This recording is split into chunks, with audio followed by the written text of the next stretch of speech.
ఈరోజు మైక్రో ఇరిగేషన్లో మీరు చూస్తే దగ్గర ఈ సంవత్సరం 1,26,000 హెక్టార్లో మైక్రో ఇరిగేషన్ పెట్టాం.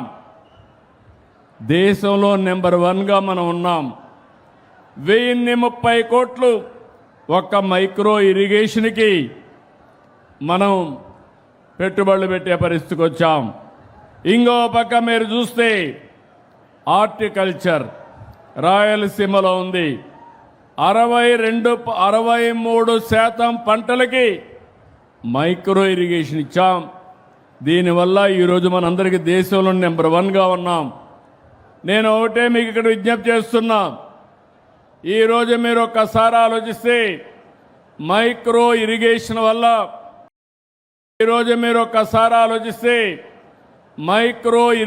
వల్ల డ్రిప్ ఇరిగేషన్ వల్ల ఎనలేని లాభాలు వచ్చాయి. ఈరోజు రాయలసీమ హార్టికల్చర్ హబ్గా తయారైంది. దేశంలో ఎక్కడా లేదు.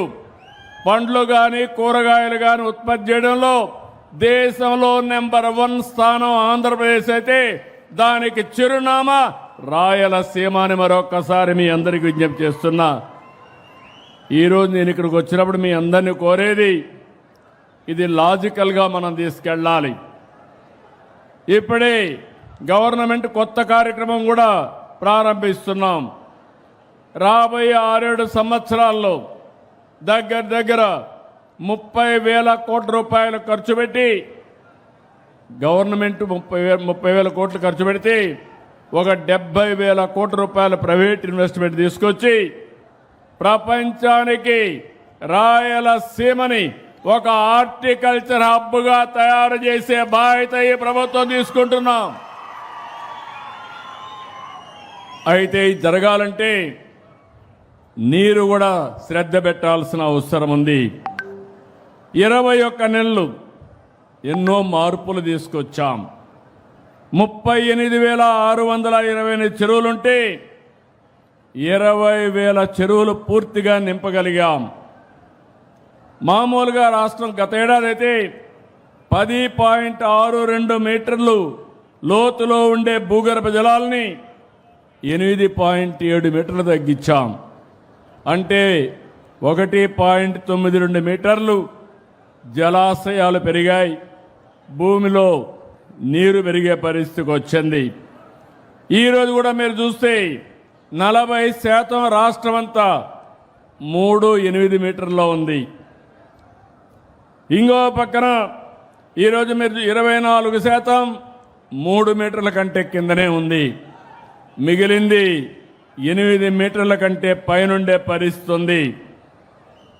ఇంకొక పక్కన మీరు చూసినప్పుడు ఈరోజు ఈ జిల్లాలో మీరు చూస్తే అనంతపురం జిల్లాలో 2024 ఏప్రిల్లో 13.36 మీటర్లుంటే ఈ రోజున 11.25 మీటర్లంటే 2.11 మీటర్లు పెరిగి భూగర్భ జలాలను పెంచే బాధ్యత తీసుకున్నామని చెప్పి కూడా నేను మీకు తెలియజేస్తున్నా. నేను ఒకటే మీ అందరికీ విజ్ఞప్తి చేస్తున్నాను. ఈరోజు నీటి భద్రత కోసం వచ్చాను. నేను కొన్ని ప్రయోగాలు కూడా చేశాం. అన్నమయ్యలో ఒక ప్రయోగం చూస్తే జలసిరి కింద పెద్ద ప్రయోగం చేసి ఒకే సంవత్సరం 8 మీటర్లు భూగర్భ జలాలు పెంచగలిగారు. ఒక ప్రజా ఉద్యమంగా చేయగలిగారు. ఇప్పుడు మీకు అందరికీ విజ్ఞప్తి చేస్తున్నా, నేను ఈ రాష్ట్రంలో నీటి ఎద్దడి లేకుండా చేయడానికి నేను మీకు అందరికీ అండగా ఉంటా, తోడుగా ఉంటా. ఇది సమిష్టిగా సాధిస్తామని మరొకసారి అందరికీ విజ్ఞప్తి చేస్తున్నాను. ఇప్పుడే అశ్మిత్ రెడ్డి గారు ఒక మాట చెప్పాడు. ఆయన చెప్పింది మీరు ఒకసారి చూస్తే, ఒకప్పుడు నీటి కోసం కొట్లాట్లు ఇప్పుడు కూడా ఉన్నాయి. కానీ మొట్టమొదటిసారిగా ఎన్టీ రామారావు గారు వచ్చిన తర్వాత రాయలసీమకు కృష్ణా నీళ్లు ఇవ్వాలని హంద్రి నీవా, తెలుగు గంగ, నగిరి గాలేరు ఇలాంటివన్నీ కూడా తీసుకొచ్చాడు. నేను ఆ విషయం కూడా మీకు ఒకసారి చెప్తాను. ఈరోజు మీరు ఒక పని చూస్తే ఒక ఆలోచన చేయాలి మీరందరూ. అన్నమయ్య జిల్లా ఇప్పుడే చెప్పాను, ఆ జిల్లాలో 5.7 ఒక మీటర్లు 5.7 ఒకటి టీఎంసీ నీళ్లు భూగర్భ జలాలు పెరిగాయి. 20,000 బోర్లలోకి నీళ్లు వచ్చాయి. ఇంకో పక్క 30-40% బోర్లలో విద్యుత్ తగ్గింది. 96 కోట్ల రూపాయలు ఒక జిల్లాలో కరెంటు ఆదా అయ్యే పరిస్థితి వచ్చింది. నీళ్లు పైకి వస్తే కరెంటు వాడకం తగ్గుతుంది. దానివల్ల ఆ డబ్బుల్ని వేరే సంక్షేమ కార్యక్రమాలకు ఖర్చు పెట్టే పరిస్థితి వస్తుంది.